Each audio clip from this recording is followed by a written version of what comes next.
Rams COO Kevin Demoff spoke prior to Super Bowl 56, and it could not be better for Rams fans.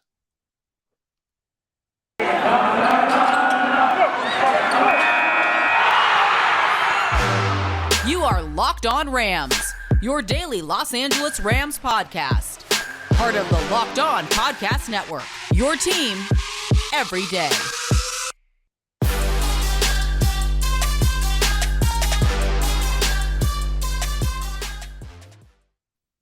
Thanks for making Locked On Rams your first listen every single day. My name is Travis Rogers. Thanks for checking out the pod. Make sure that you rate and subscribe and do all those wonderful things that help us out. I, of course, host the Rams pregame show and postgame show and have since the Rams returned here from Los Angeles. We got you everything you need here on Locked On Rams. You can follow us on Twitter at Travis Rogers, at Locked On Rams, and, of course, check out our Locked On Rams YouTube channel. Okay.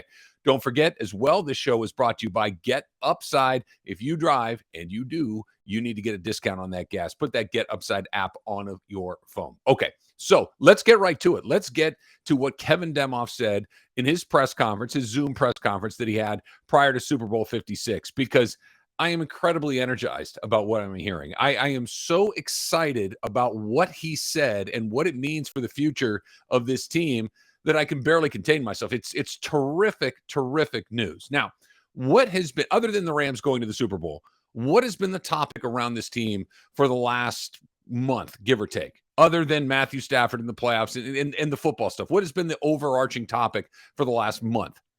The fans. And what happened when San Francisco came here for Week 18, and what happened in the NFC Championship game? That the fans took over, San Francisco 49er fans took over SoFi Stadium, that the place was at best a 50-50 mix and probably a little bit more 49er fans than there were LA Rams fans. Kevin Demoff was asked about that at his press conference, and I absolutely loved what he said. I'm going to play a couple of different cuts from you for it along the way, but one of the things that he mentioned that I thought that was so good is that this is not a one-year process, okay? I want you to take a listen to this cut. You cannot get to be at the pinnacle of this market by having one great season. You get to the pinnacle of this market by having great season after great season, after great decade, after great decade, and building fans and generations of fans with that. And that only comes with sustained success and sustained investment in the market, in the community, in schools, building relationships. That's not overnight. Okay. What does that mean to you? Because what I'm hearing from that is very, very simple. What this means is he understands that this is a process. And what he said in that cut is incredibly important, because he's saying we're not just going to show up here and give you a good product and go to the Super Bowl 2 times in 4 years and then put our feet up on the desk and wait for everybody to become a Rams fan. That's not how this city works, okay? It's a very unique sports market here in Los Angeles. I've lived in a handful of other places, but I've never seen anything like this. I've traveled across a good portion of this country and attended sporting events in other places, talked to sports fans in other places. This place is unique because, first of all, it's a city of 20 million people. So you're going to have people from all over the place. And just like if you are a Rams fan and you move to Phoenix, you don't become a Cardinals fan overnight. You're a Rams fan. And maybe your kids might become Cardinals fan, but it takes some time, right? This market is about being good. It's about having a certain style. It's about putting out a product that is aesthetically pleasing in an environment that is aesthetically pleasing, and doing it over and over and over again. This is not just about a big premiere. This is not just about, hey, we are the hot new thing this week. How many different restaurants open in this city that are the thing one week and then they're gone 6 months from there? Constantly, right? But what are the things that have staying power? Excellence over time. The reason the Dodgers and the Lakers are at one spot, and Kevin Demoff talked about them as well, we'll get to that one coming up in just a little bit, is they've been here for 50 plus years in both of their cases. And really, almost without exception, those 50-year windows have had very, very few dry spots. It is an incredible combination of sustained excellence and time. And that he's saying that time takes time, right? You need the time to go by to build fan base, to turn that 10-year-old kid who's becoming a Rams fan tonight, the Super Bowl night, NFC Championship night, when Aaron Donald has a big night, when Matthew Stafford has a big night, Cooper Kupp is his favorite player. That 10-year-old becomes a 15-year-old, becomes a 20-year-old, becomes a guy that can buy season tickets, that can be a guy that can go into the game, that can all of a sudden bring his own kids. And guess what's happening? You got generational Rams fans. The Rams left for 22 years. All right. I'm in a spot where I grew up in this city. And I was a Rams fan as a kid. And when they left, I kind of, okay, I'm not going to follow them to St. Louis. I'm not a St. Louis Rams fan. I'm a Los Angeles Rams fan. So when they came back, it was very easy for me to jump back on. So the time thing for me, I've already put in the time. But for new people, it just takes exactly that time. What's the other half of the equation? The other half of the equation is sustained excellence. And this is what's so exciting. The Rams have been nothing short of excellent since they've returned. 6 seasons, 4 of them by any measure successful, 2 of them wildly successful, and 2 Super Bowl appearances, and maybe even a Super Bowl championship coming up here in a matter of 10 days or so. In a 4-year period of window, a 5-year window with your head coach that is Super Bowl, maybe Super Bowl championship, playoffs, and 9-7. That's excellence. It's not over a decade. It's not over a couple of decades, but to hear Kevin Demoff talk about it, that's what it takes. If you're a Rams fan, you know what I heard? We're not done. We're not going to stop. We didn't say, hey, we gave you a Super Bowl team a couple of times in 4 years.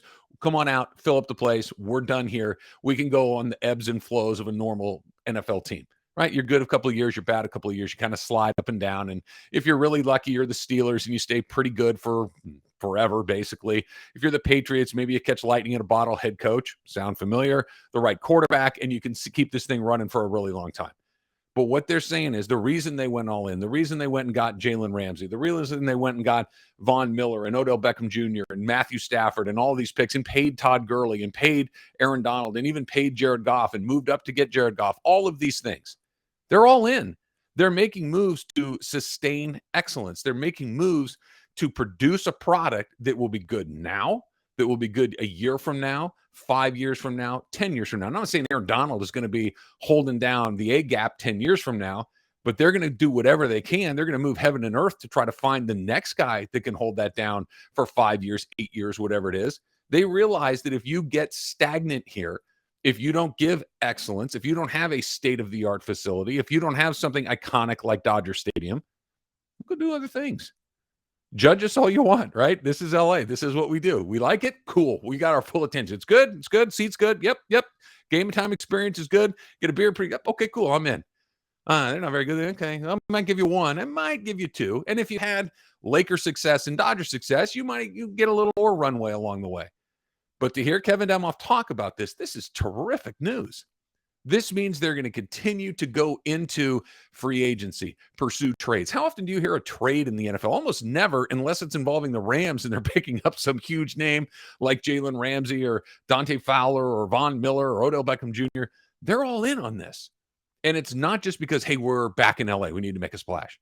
Hey, we're opening SoFi Stadium. We need to make a splash. Hey, we've got a window here where we can get Matthew Stafford. We need to make a splash. No, they realize that this is a product of long-term success, multi-decade success. They're not going to win 12 games every year. But what I'm hearing from him is we're going to be committed to winning year after year after year, embedded in the community year after year after year. Just a fantastic news from him. So I want to play you one more right here with him talking about getting on the same level as the Lakers and Dodgers. I absolutely believe that we can be at the level the Dodgers and the Lakers have been and continue to be. But those teams have been decades of success and championships and building a fan base, building a deep multicultural fan base, stars, legends, Hall of Famers, and building on consistency. The next 2 weeks are important, but so is 2022 and so is 2023. And there it is right there. Decade after decade, year after year, star after star, impact guy after impact guy, right? Fernando Valenzuela hands it off to Oral Hershiser, hands it off to Clayton Kershaw, hands it off to Walker Buehler, whoever is coming next, right? Go back to Kareem, to Magic, to Shaq, to Kobe, to LeBron. This is how it works. One guy hands it off to the next, and everybody stays happy, and that's what the Rams are doing. So when they're back here, it's going to be Aaron Donald giving it to Cooper Kupp, who gives it to the next guy who we don't even know who it is yet, giving it to the guy after that. That is what this team can do. That is what only this team can do because of the market, because of their willingness to go all in, because of the pockets of the ownership. It is just a terrific setup that the Rams have right now. Okay, coming up next, I mentioned it in the tease yesterday towards the end of the show.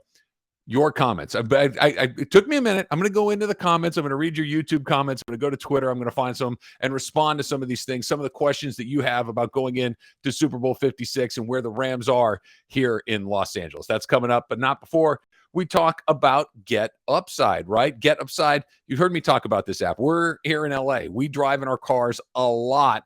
Gas is expensive. So Rams fans, this is an incredible app for everybody who buys gas. That's you and everyone else you need to know. GetUpside. You can earn cash back for every gallon of gas you buy every time you fill up. But you got to put the app on your phone. GetUpside. In the App Store, Google Play, wherever you go, use the promo code touchdown, right? For 25 cents per gallon or more on your first fill up, cash back. You don't have to pay full price at the pump anymore. Get cash back using the GetUpside app. If you're like me, you're at the gas station constantly, it gets expensive. Put that GetUpside app on your phone and put in that promo code touchdown, 25 cents per gallon or more on your first tank. And if you drive a lot like I do, you can save as much as $200 or $300 a year. No catch, right? Cash goes right back in your account. You can cash out whenever you want. PayPal, gift cards, Amazon, other brands, whatever you want, but you got to have the app. GetUpside and use that promo code touchdown. And just because we're getting towards the end of the football season doesn't mean that Bet Online doesn't have you covered this season with more props, odds, and lines than ever before as football continues its march through the playoffs right up to the big game here in just a handful of days. BetOnline.net remains the best spot for all of your sports scores, podcasts, and news this season. And it's not just football, right? I love football, but I love basketball, I like baseball, I like a lot of different things.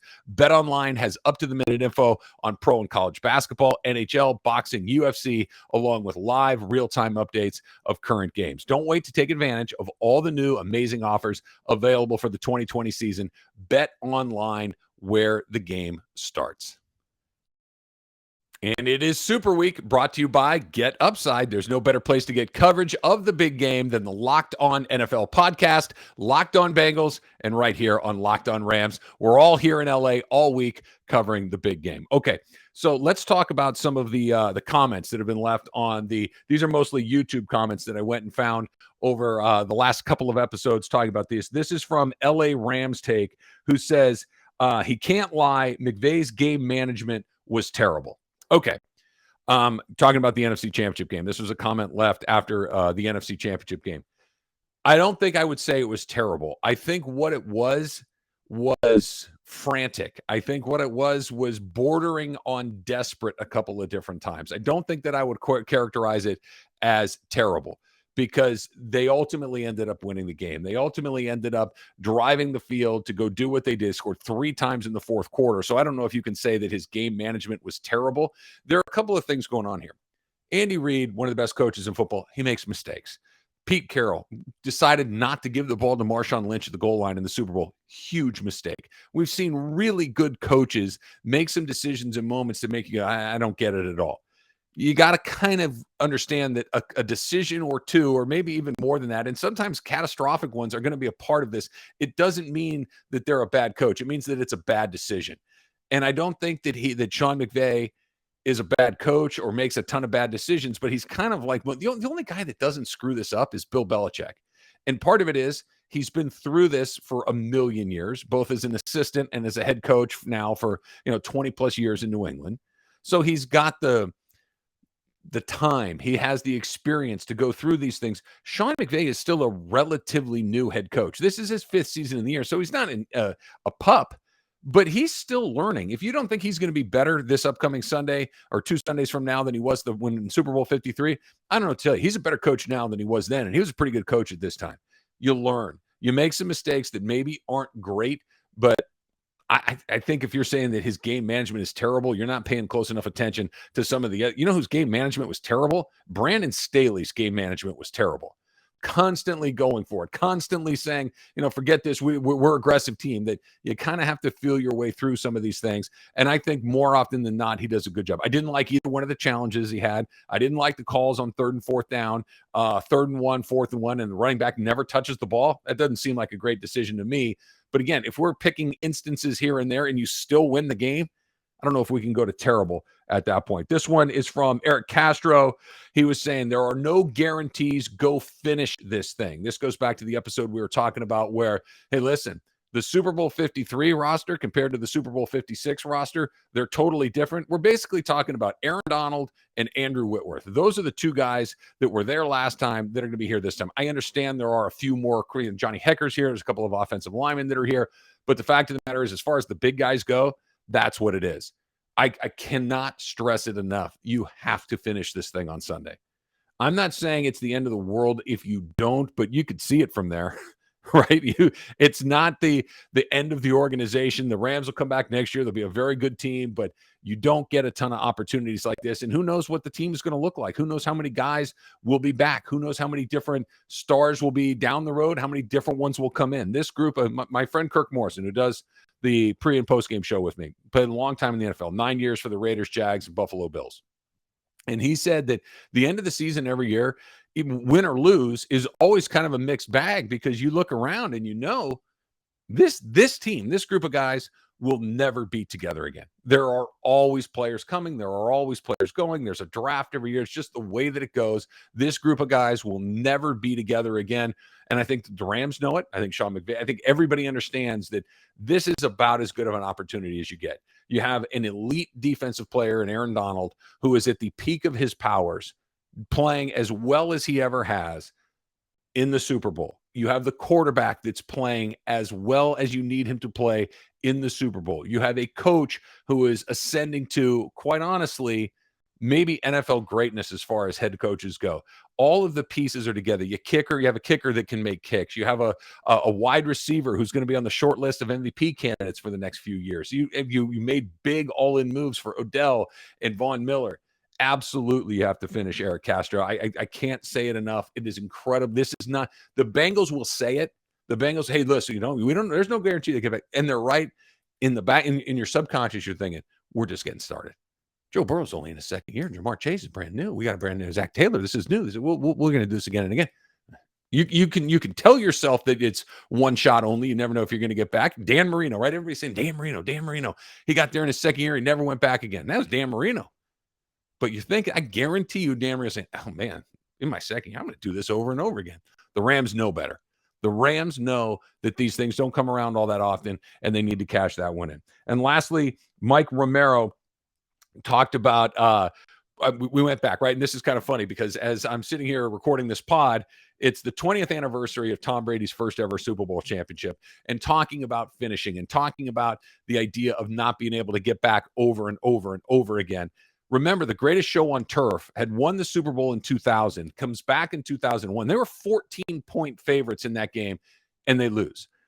Mike Romero's point is, yeah, well, that's when the Patriots were cheating. I get it. I understand that they had cameras pointed at coaches and decoding signals and all these things. And I was more here for that in the moment 20 years ago than I am now. Do we really think that the Bill Belichick, Tom Brady secret sauce was videotaping things? I mean, I get it. It's against the rules. Shouldn't have done it. Penalized the draft pick or whatever the ultimate penalty was. Money. I don't know. It's Bill Belichick and Tom Brady. We didn't realize it at the time, because Tom Brady was the backup to Drew Bledsoe. He was the guy that split time with Drew Henson at Michigan. He was a 6th-round draft pick. Who is this guy? He shouldn't even be here. He's a backup. It's Bill Belichick and Tom Brady. We just didn't know it then. I don't think that the cheating was the thing that put them over the top in that moment. I think it was they had the greatest quarterback of all time combined with the greatest head coach of all time, and no one else on the planet knew it. That's what it was. I don't think it was the cheating. Or maybe it was the cheating. Who knows? Maybe they caught him all over again and they'll never win again. I don't know. I just have a feeling that maybe Tom Brady being Tom Brady, Belichick being Belichick, might have had something to do with that. Send the comments at Travis Rogers on Twitter, at Locked On Rams, and of course on our Locked On Rams YouTube channel as well. You can do that also. Okay, coming up.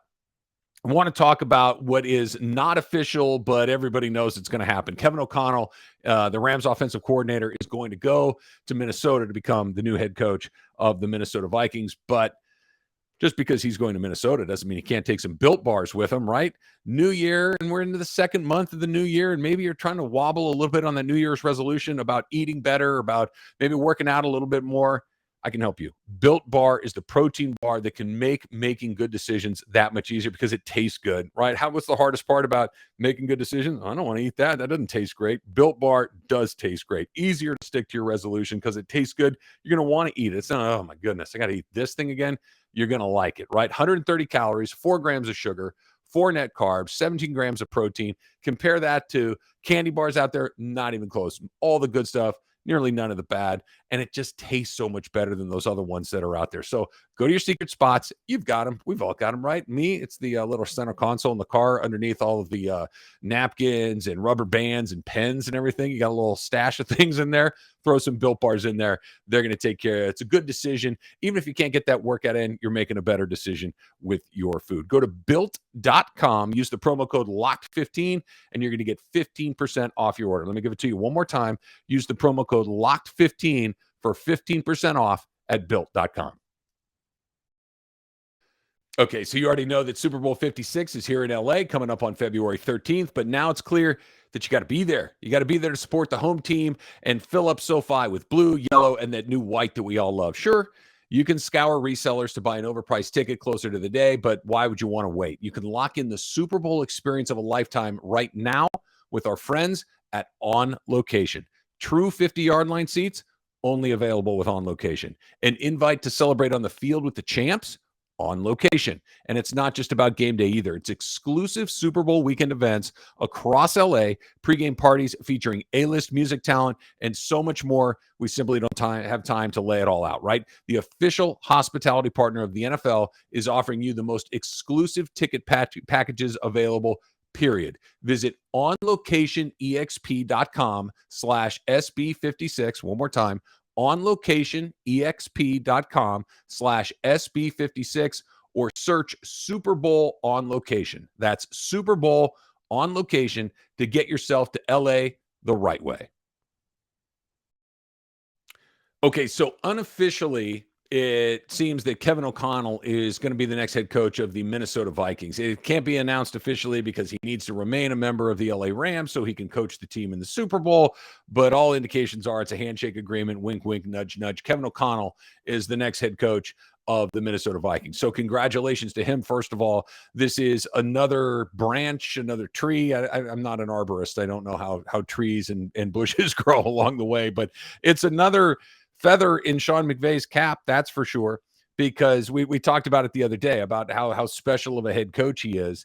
It's not just that he makes game decisions. It's not just that he's a dynamic offensive mind. It's not just that he can get his players to buy in the way that he has, which is arguably the most important thing that an NFL head coach can do. But he has cranked out just one unbelievable NFL coach after the next. Matt LaFleur, a couple of NFC championship games. Zach Taylor on the other side of the Super Bowl coming up here in a couple of Sundays. He's a former Sean McVay assistant coach. We've got Brandon Staley in San Diego. I still make that mistake. In LA with the Los Angeles Chargers. He is part of the McVay tree. And now you can add Kevin O'Connell to the list. So congratulations to him. It's another really impressive feat by Sean McVay. But here's the good news about the Rams that, we talk about this all the time. Let's use Nick Saban as an example at Alabama, right? Nick Saban, Kirby Smart is now the head coach at Georgia. He was on Nick Saban's staff at Alabama, and he's obviously done an incredibly good job there. But let me ask you this. Since Kirby Smart went to Georgia, have the Alabama Crimson Tide struggled to win games, struggled to get good players, struggled to be in the mix? Nope.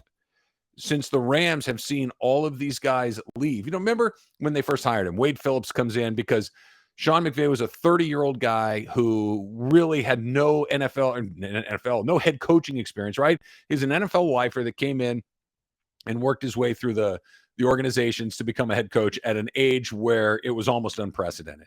So having Wade Phillips there as a guy that'd been a head coach in multiple places, who had been around the NFL literally his entire life. His father was an NFL head coach. It was just kind of having another guy that, hey, what about this? And he was able to help him through that. And it was a great hire. And I think if you go all the way back to that, it kind of explains one of the unbelievably rare traits that Sean McVay has that I think all great executives have, all great leaders have. He knows how to hire the right people, and he's not afraid of hiring really smart people that might leave one day, that might go and achieve things of their own. I think it's an extraordinary compliment to him that people come, work under him, learn, and then go leave and go have success other places. Believe me, you guys probably know this as well, right? Not everybody thinks like that. A lot of people think, no, you're working for me. This is the pinnacle of it. You don't need to go anywhere else. I am the entire thing. But Sean McVay realizes that if I give people opportunities to come here and do well, they're going to get opportunities to go be a head coach somewhere else and go run their own shop. That's incredibly appealing if you're an up-and-coming assistant, right? Why wouldn't I want to go work from him? A, I can learn from him. B, it's the ultimate launching pad to my own gig. Great news.